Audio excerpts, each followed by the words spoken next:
Hello yogis.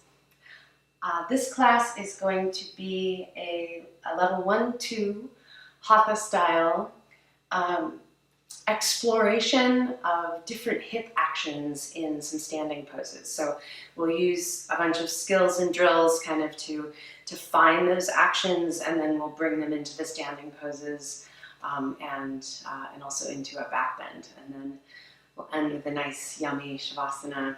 And I'll guide you through a guided full body relaxation at the end. For this class, you will need a strap and 2 blocks. And one of the actions that we're going to explore is the action of, it feels like you're making your leg longer or distracting the hip. And the other one is pulling the leg into the body or retracting the hip. And a lot of times we often think about rotation in the hips, and we will have that in here as well. But this different action of distracting and retracting can help us find more comfort in the hips in certain poses. Like if you've ever felt pinching in poses, or if you've ever felt like maybe your joints were just kind of grinding or just didn't feel good, this action can be really helpful.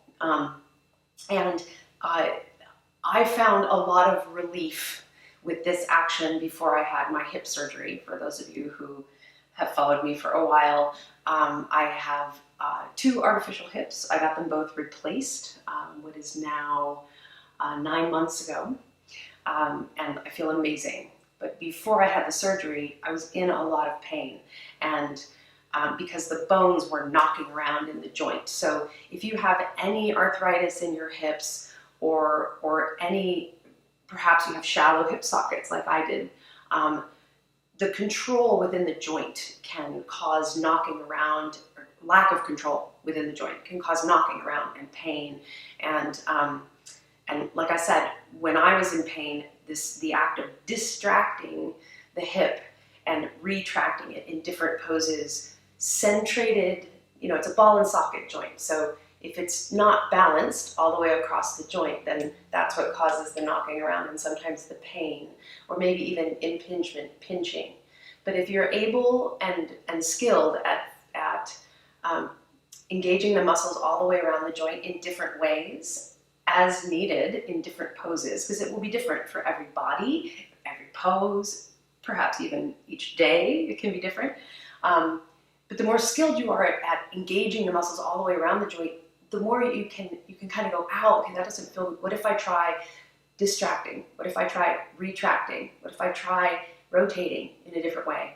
Okay, so getting a little more involved in your own mechanics can bring a lot more ease to your movement practice. And keeping moving is absolutely key to maintaining comfort in the body. Okay, that is my nice long lecture on hips. So 2 bones that stick up right above the crease of your hips.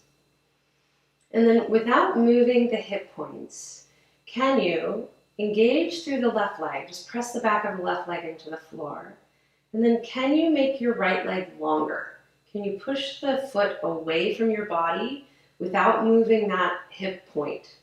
So that is hip distraction, or kind of pulling the leg, pulling the ball of the ball and socket joint a little bit more out of the socket. Not fully, don't worry, it won't happen. And then feel as though you could make the right leg shorter. Can you do that without hiking the right hip point? And feel all the muscles around the hip kind of bunch up when you do that. And then make that leg longer. Notice how all of those muscles are reaching and getting longer. You feel less bunchy around the hip. And then pull the leg shorter. And then relax the right leg. Press the back of the right leg into the floor and see if you can make your left leg longer. And then feel as though you could pull it back up into your body. So try to make sure that you're not, just moving through the waist. I want the hip points to be really still. So this is very subtle. It's even more subtle for me because I have bionic hips and they are engineered, and I don't have as much cush as a natural hip would. In a natural hip, there's a little more give, and you will actually get more distraction and retraction. And owning that is going to be a really good thing so that you're not just knocking around in there with no control, okay? All right. So now keep your hands on your hip points. Make your right leg longer. And then externally rotate it. So heel in, toes out. And then internally rotate it. Toes in, heel out. Push it longer. Externally rotate. Internally rotate. Good. Set it down for a moment. And then press into the back of the left leg. Hover the right leg just a little bit and suck it up into your body. So make that leg shorter. And then internally rotate it and externally rotate it. And notice maybe one or the other feels better to you. It's important to own both, but just notice where your body is and then relax the right leg. Left leg, make it longer and then externally rotate. So heel in, toes out, internally rotate. Heel out, toes in. Externally rotate, make it longer, internally rotate. Externally rotate, internally rotate. Set it down for a moment. Now press into the back of the right leg. Pull the left leg, like suck it up into the body as if you could make it shorter. Feel all those muscles around the hip kind of bunch up as it's retracting and shortening the muscles to pull your leg closer to you. And then externally rotate and internally rotate. Externally rotate, internally rotate. Making that leg shorter, externally rotate, internally rotate, and set it down and relax. Spin your left toes in about 45 degrees and your right toes out 90 degrees. This time your hips are facing the long edge of your mat. Bend deeply through the right knee and notice if your knees are way out over if your knee is way out over your toes, take a wider stance. Okay. All right, bring your arms out to a T and gaze over your right fingertips. Now again, find the external rotation of the right hip here. So even with the hips open, can you feel as though you're isometrically dialing your right heel to the midline? Find that action.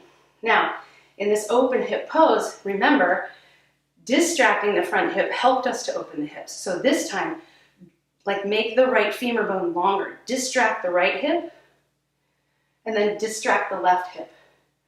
Really feel as though you're drawing your legs away from each other. Breathe. Keep finding the external rotation at the right hip by dialing that right heel into the midline. Distracting through both hips.